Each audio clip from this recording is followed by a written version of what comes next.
Welcome back, and thanks for tuning in to the Made Remarkable podcast hosted by Kellee Wynn. In today's episode, Kellee is talking with Deni Rayneau to discuss the magic of pursuing your passion in business and serving your audience authentically through art. Deni shares her inspirational journey and insights into launching her successful program, The Messy Middle, where she empowers artists to embrace discomfort and create meaningful art, nurturing creativity and self-trust, and the impact the Build It Remarkable program had on her business focus. Check out the show notes and transcripts for more information about Deni, exclusive promotional offers, and any special links mentioned during the episode. Kellee loves connecting with listeners, so don't be shy. Reach out on social media, and together let's build a community that celebrates the remarkable. If you want to be notified every time a new episode hits the airwaves, just hit that subscribe button on your favorite podcast platform. Thank you for joining us today, and always remember, you are made remarkable, destined to achieve the unimaginable. Now, let's get to the good part. Introducing Kellee Wynn and Deni Rayneau. Well, hello. I'm Kellee Wynn, artist, author, mentor, fiercely independent mother and wife, and the founder of a multiple six-figure creative business. And I love my life, but I've been where you're at. I was slogging away at this art business thing for more than a decade.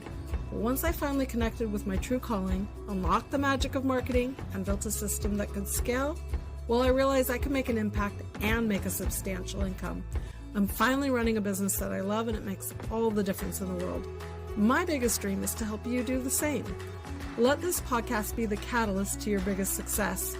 You already have it in you because you are made remarkable. Well, I have a special guest on the podcast. It's Deni. So nice to have you on.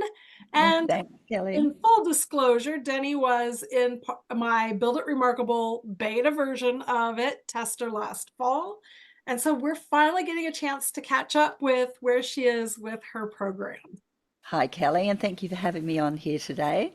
I've had a really busy year, and I launched the beta version of my course, The Messy Middle. It was in February, and that went through for 35 days into February. It was amazing. Yeah, I am so excited to hear more about it. But before we get into it, people don't know you. So let's introduce who you are, what you do. You're obviously not American, you are Australian. So it is early morning for you and late in the evening for me. And that's how we were able to make this work out. Absolutely. I'm actually a Kiwi. You're a Kiwi. Oh, see, I can't even tell the difference. No one would. I've been living in Australia long enough to call this home now. How fun. Tell us about where your art practice came from and how you got to where you're at right now. Yeah, well, I, like a lot of creative people, did art at school and then decided or had the messaging that I wasn't going to make money from doing art. So I went into graphic design and art direction, and I was there, and I had my own graphic design business, my own advertising agency for many years. Got to be a point where it just felt like kind of soulless work. It didn't have the meaning that I wanted it to have. It was good work, and I enjoyed it for many years, but then I got to a point where I wanted to express myself in a different way. And I brought back my painting, and really it started. And then eventually, over a period of maybe a decade, I moved less and less out of design and more into painting. And abstract has always been my thing. I've never wanted to create anything other than abstract and from feeling. Ooh, well, I love your abstract work. I love the colors you use. They very much resonate with me. And I love the concept you had and put together for your first run through for your program. So going back last fall, part of what Build It Remarkable does is we help you like harness in on what you're great at and which direction you want to go with your creative business. And you knew where artists get stuck the most. That's definitely an expertise you have that helps us, me included. This is where I get stuck too, is that messy middle. So you created a program called The Messy Middle. And I would love for you to explain that. Yeah, I think as artists, we inherently need to feel uncomfortable there's a part about art that, you know, you need to be in a bit of discomfort to push yourself forward and to push yourself into work that is growing. And so I find that most people in general love splashing paint on. I do too, onto a blank canvas, and there's lots of color and it starts off being amazing. And without a doubt, we get to that point of just discomfort where we reach something that suddenly doesn't look good.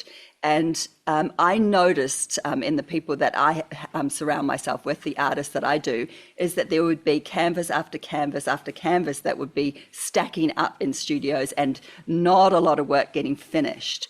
And that's that point that you reach where you just feel uncomfortable. So it's better off to push it away than to continue and know that there's a process and that is so important in the process, that discomfort. It actually leads to deeper, more meaningful work.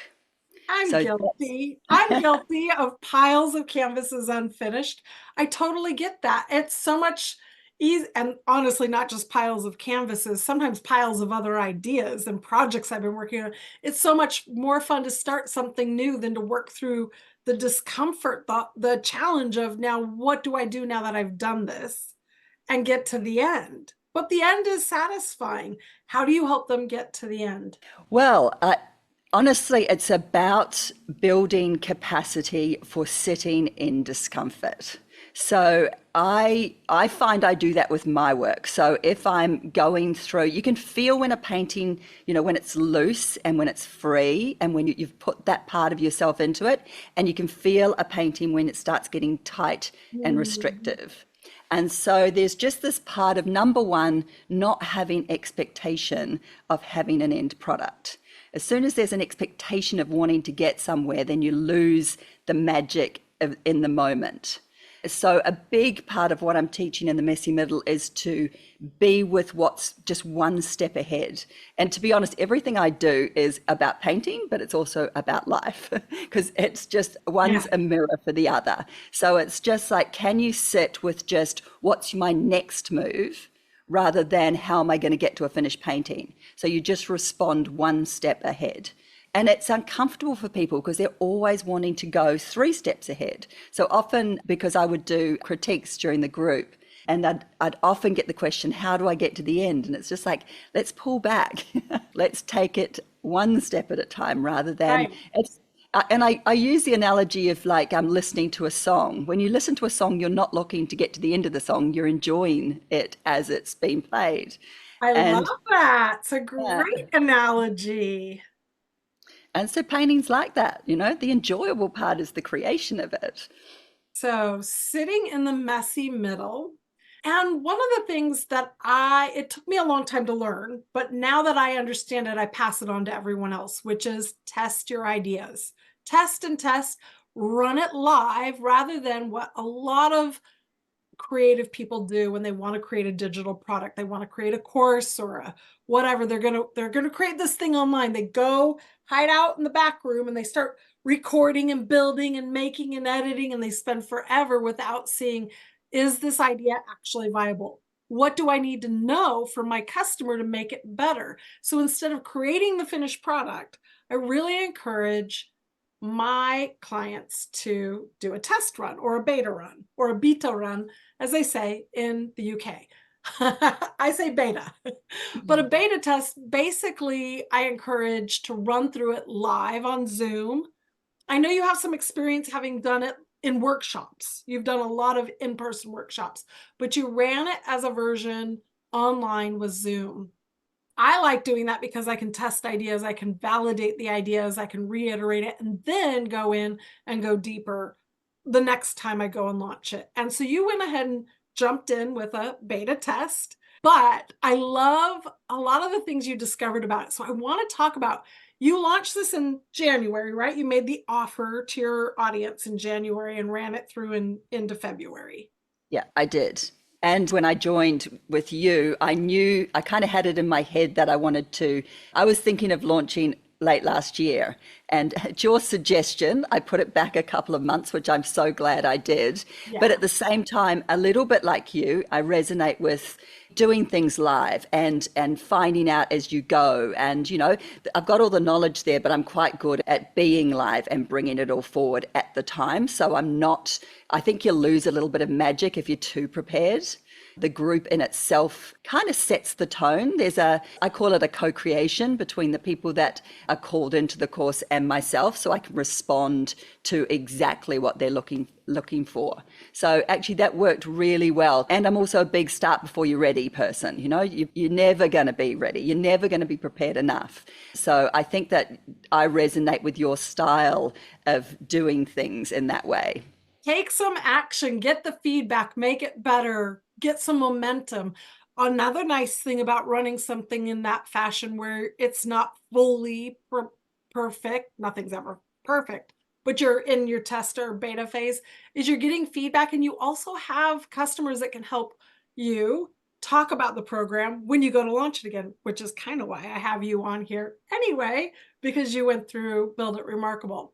Now, you were saying something because Build It Remarkable was in the fall and we had a little bit of implementation period, but I didn't really get a chance to catch up with you about your first run through with the messy middle. But you were saying that you changed at the last minute from one model in which you were going to deliver it over several weeks to a 35-day program. Talk to me about why and how that impacted the experience. Yeah, I'd always knew that I was going to do somewhere between 5 to 7 weeks.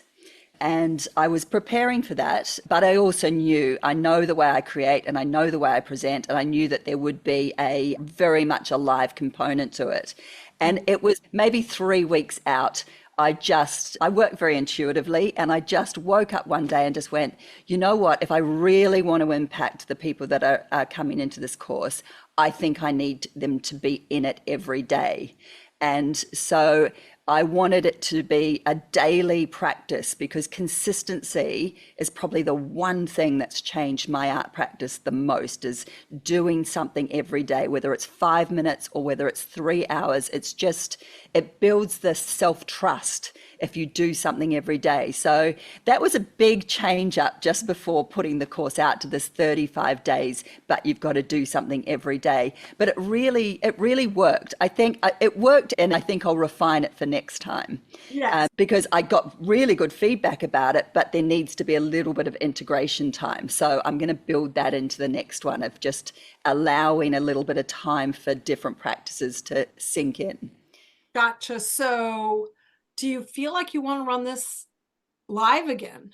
Oh, for sure. I work best live. Kellee, like you, I really want the people that take the course to shift. I'm passionate about that. So it's like, what can I give that's going to help these people move? And the live component's so important. So getting on the live calls, having everyone there, bringing up people's work and working with them one-on-one, what will help you shift? It's such a big part of it. Yeah, I agree so much. I have a graveyard of courses I haven't watched.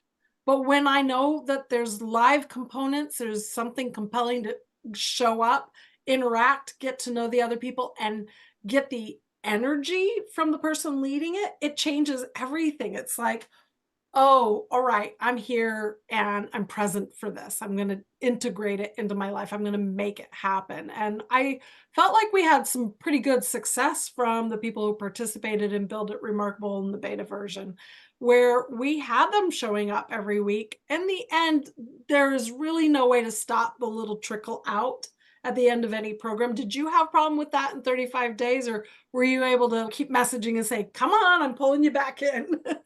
Yeah, well, there was a little bit. There was a little bit that naturally happens, but I was actually quite surprised at how many stayed with it. And the feedback I had after it was, one in particular said, I've never completed a course in my entire life. This was the very first one. And Oh, I'm like, wow, that's pretty cool. And another woman who messaged me not that long ago to say, I have just stuck with it. I needed to stay at the beginning a bit longer, but I've just been following along with the 35 days and I've just got to the end and it's just changed my work so much. So there's the two scale, one that's did it through 35 days and one who's just finished maybe 2 months later. So both of those are good. And I've also added on bonus calls so that those that didn't complete it, I can still get on live with them and talk through whatever else is. Yeah. So I yeah. think that I think there's no other way if you really care about your success of your students or your customers is you want a pathway for them to be able to complete it. Yeah. And I'm passionate about that too. I really do feel like in a lot of ways what we learn as building businesses and understanding marketing is not something that can be done in just a few weeks. It's most of my clients, it takes them a year or so to implement the things that they learn. I mean, right off the bat, you can get started with things like building up your newsletter list and your marketing systems and stuff. But really, till the business is working more like clockwork, it takes a while. yeah, and particularly with learning art, I mean, I think pretty much most artists will have lots of courses, like you say. They've got lots of courses sitting there. They'll see the next shiny course and they'll sign up, and they may have just finished another one. And one thing I cautioned the people in my course was just allow the time for this information to sink in before going to the next one, because if you're just going from course to course, you're not going to get the amount out of it that is there. So Right. just taking that time between, or do one and give yourself 6 months, give yourself a good period of time for it to sink in before just going to the next one, because you won't get the same amount of depth out of it. Right. It's in practice and repeat that we really grow. Exactly. So I like to talk a little bit like where your biggest growth has been since taking Build It Remarkable, the things that it helped you with the most, any aha or light bulb moments that you might have experienced. I think that what it was that really attracted me to doing it was this idea of really finding your one thing and refining it. And I still think that I'm doing that. I think that is, like I was saying before, that's an ongoing thing that's just going to get better. I'm going to get more and more and more refined at that. And I think the beta course was really good because you naturally do draw people to you that you're there for. As teachers, I mean, I'm an artist. People are attracted to me because of the art I create, but there's also an energy between your student and you. So you're going to draw to you the people that are attracted to who you are and your reason for being.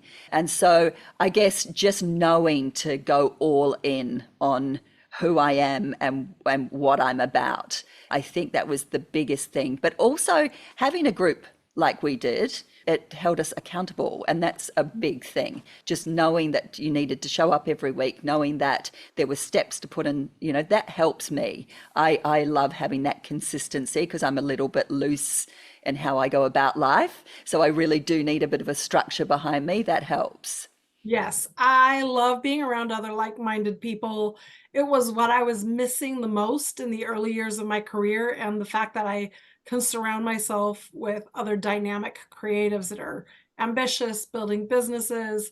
And I know that I hear that from the clients all the time. It's like, oh, it's finally finding your people that, a lot of the same ethos. Like you said, I try to attract people who are ready to be as open, honest, real, and serving as possible to their audience because that's important to me. I get a lot of people who are like that, so then they get along pretty well. And I loved seeing that energy. What about your marketing systems, though? What did you feel like there was anything that helped make a difference there? It's just showing up consistently, showing up with a really clear message. And also, probably a major part that I have let slip is my mailing list. I've built a good following on Instagram and I became kind of lazy or just kind of didn't focus on the mailing list side. So that's something that I really changed my focus through being in your group, was the importance of putting out something that is going to draw your people into you. And I think it's also what I enjoyed was coming from that real place. I don't want to just sell to artists just to sell. I actually really want to do something here that feels good and that serves. And I can really feel that in you and in your work. So it felt like while we were in a business group, it wasn't like it's just kind of push, push, push. It was more about finding that right message and getting that message out so that you can serve the people that you're here to serve. So, yeah, really refining, I think, Kellee, refining the message, refining your voice, and being consistent with that message out in the marketplace really helped. That's my biggest passion is we change the whole world of what marketing and selling is into having a clear point of view and helping the people that hear what we have to say and staying true to ourselves so that we can serve them. Like, I love that. Nothing makes me more excited than hearing you say, like, I could be more myself and figure out what it was that I needed to say that would help more people. Then it's like, okay, this is what we're doing this for. Sure, we need an income. This is, normal for this planet that we all have to have an income to support ourselves. But doing it in a way that we're helping other people and having fun and bringing more light and joy, like, how exciting is that? It is. It is. And when you see a light bulb go off in someone else, and you can just see that excitement in the way that they are creating work or the change that that gives, particularly with this messy middle, because if you can get someone to sit in that place and actually be comfortable there, be more comfortable there. It always is a bit of discomfort in sitting in a mess, but just see the value of it. It releases this other level of play in your work, and that's fun. Suddenly it's like, oh, this is like I can actually go somewhere here. I can make my work even deeper by being here. It lights me up. It's why I don't just paint and sell my work. I really love impacting and seeing the impact on other artists. I know, me too. There's nothing more amazing when someone says, I found you at just the right time and it made all the difference. And Yeah. I always struggled with this. Oh, is my work really that important? I'm not out there like, saving lives after an earthquake or a hurricane. I'm not, a rescuer kind of person. And then when you start realizing that we all have a different path in which we can serve the world and what a difference our creativity makes, it's like, oh, wait a minute. I'm helping in the way I was meant to help. Right? Yeah. And that's you too. You're helping in the way you were meant to help because you figured out a pathway to be able to create large, beautiful abstracts, very expressive, a lot of mark making. They're fun and exciting. Really. I love seeing your work when it comes through my feed. So you've been through that path yourself and you understand the pitfalls and now you're able to take that and serve other people and help them through those pitfalls. And believe me, there are so many artists who want to be able to paint abstract and they get so hung up on it. They're like, how do I know when it's done? And am I making a good composition? Are these the right colors? And when we can push past that and start trusting ourselves, everything changes.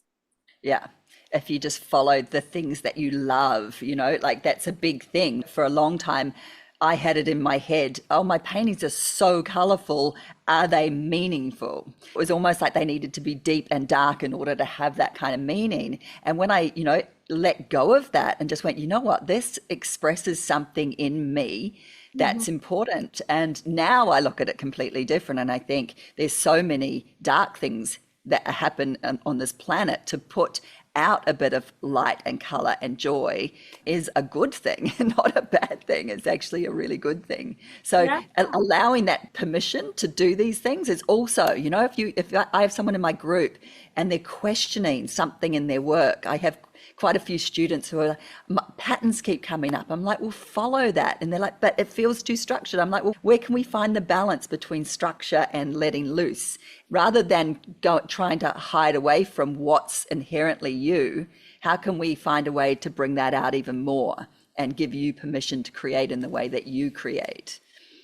I was wondering, how do you help them get past looking at other artists and wanting to be like them? How do they get back to, okay, follow that urge? There's a pattern, there's a color I want to use. How do you get them to stop I mean, this is such a hard, maybe this is too loaded of a question, but stop the comparison of looking at how someone else is making their art, or have this idealized, like, this is the end product I'd like to make, and learn how to trust themselves that they're going to find their own path to their own voice. Okay, well, I believe that what inspires us is also really important. So every week or every 7 days, we started with an inspiration. And that inspiration could have been another artist, or it could have been a previous work of your own, or it could have been a song or a quote, something that just lights you up at the beginning of a week, so that you can start with this, whatever it is. So if it is an artist that you admire, then find that piece of work, put it up on your wall, and hold it loosely, because while it inspires you, when you take it and put it into your voice, it's going to turn out completely different. And I definitely saw that in the course, where someone would say, this was my inspiration, this is what I created. And it's like, well, that doesn't look like their work. So that's where you take an essence of what someone else is creating and you make it your own. And I think that comes with time. It's a self-trust. So if you've got somebody that's walking beside you, which is what I look at myself as, I'm walking beside my students, just kind of nudging and encouraging, and it's just showing them the magic that is in each of their pieces. Even if it's still in the mess, there's always magic. There's always something that's asking you to follow it. I like to think that art's already been created and we're finding our way there so it's like a reverse looking at it. So it's, what's the art asking for now? And that's so personal. Like, abstract expressionism is so personal that you can't look at someone else and how they're doing it and want to be anywhere other than where you are, because you're expressing something so unique to you. It can't be bad. It can't be wrong. It's always right. It's just following it. That's kind of how I look at it. Everyone has something personal to say in this world. And when you get an artist to see that, then they don't look at other people's work, because they're trying to express from inside out. Ooh, your students are so dang lucky to have you. Oh, so you're going to run it again. You're going to be running this program. And I'm so glad that you picked up on the thing that I'm really encouraging all these creative business owners. And I am guilty of this too. They just want to add on more and more and more things until they're overwhelmed and inundated with a bloated business. And you're keeping it pretty streamlined. You're moving forward with the same idea and putting it on repeat and making it bigger and better every single time. So you're planning on running it again this year? Yeah, I'm looking for a beginning of September launch, which is kind of perfect, because my work is, well, actually more for down here because it's spring. So we'll be coming into spring here. But, at the moment, Kellee, I'm thinking, it's a beautiful time of the year, the autumn, spring, to be going into, a bit of a new beginning in your art, a bit of a refresh. So that's what I'm looking at loosely at the moment, is around about September, around about March. Well, how will people be able to connect with you until then? Because we worked on a lot of these ideas inside Build It Remarkable with our building our list and continuing to show up. I know they can find you on Instagram. The other thing that Build It Remarkable did was encourage me to start my YouTube channel. So that started and that's been amazing. I love this kind of live painting. So I've got a YouTube channel, which is Deni Rayneau Art, which I'm also on Instagram as Deni Rayneau Art. And I'm working, that the most difficult thing for me is calling in people to my mailing list. So I'm working on different ways of I can give so that people can find me and then come onto the course. So I do have my top 3 ways to get unstuck. That was also something I did when I was with you. So you can go onto my website and download. It's 3 videos of how I move myself past when I'm stuck in what do I do? What can I do now? Which is a big question I get asked all the time. When I'm in a mess, what do I do? And so I have 3 major go-tos. So you can download my 3 videos to go onto my mailing list. I'll make sure that that's all linked in the show notes so people will be able to find you, find your website, and connect with you that way. I'm so glad you have a juicy lead magnet, not a boring lead magnet, but a juicy one that people have a hard time resisting because, I mean, artists get stuck always. I mean, if you haven't gotten stuck as an artist, are you even an artist? So that's a great juicy lead magnet. We want to definitely keep building your list. And I'm so glad you started YouTube. I'm still sitting here years into this saying, you should start a YouTube channel to everyone. I still haven't done it myself, but it'll happen one of these days. Yeah, and it's a good one actually because it's fun. But again, it's one of those things that you've really got to be consistent with. So I didn't want to do it until I could really go into it in a consistent way. So I've been doing that and I can definitely see the results. Awesome. So if you could give any advice to anyone who's thinking about joining Build It Remarkable, if they're on the fence, what would you say? Well, look, I mean, there's no doubt about it. It's shifted my business and given me a lot of focus. If you're looking for different ways, if you're naturally someone who wants to build courses, build your business in different ways, it helps to have somebody. Honestly, Kelly, on the calls, when we were on the calls, what I was really impressed with you was your ability to see someone else's business, and they were all so different, and really be able to help each one individually find that little bit of magic or that way that they could refine the message, because we were all so different, and yet in a lot of ways we were all so similar, and you were able to really kind of find our unique gifts or our unique message. So I would just say go for it. It will really help. There's a lot of wisdom there. Thank you so much. It's one of my favorite things to do is think outside the box and see each of us as unique potential, the gifts that they have in this world. So I really am so grateful you came through the Build It Remarkable program with me. I'm so excited to see where you're going. And don't be surprised if I end up signing up with you, because I get so stuck in the messy middle, and it doesn't matter how many years I've been making art. I feel like this is something everyone needs, really, to be able to push back past our own blocks. And so I'm really glad that you're out there in this world doing that, putting the magic into the world. Thanks so much, Kelly. I appreciate it. We've all got something special to give each other, right? It doesn't matter how long we've been creating. I hope so. Thanks for joining me on the podcast, Deni. Thanks so much, Kelly.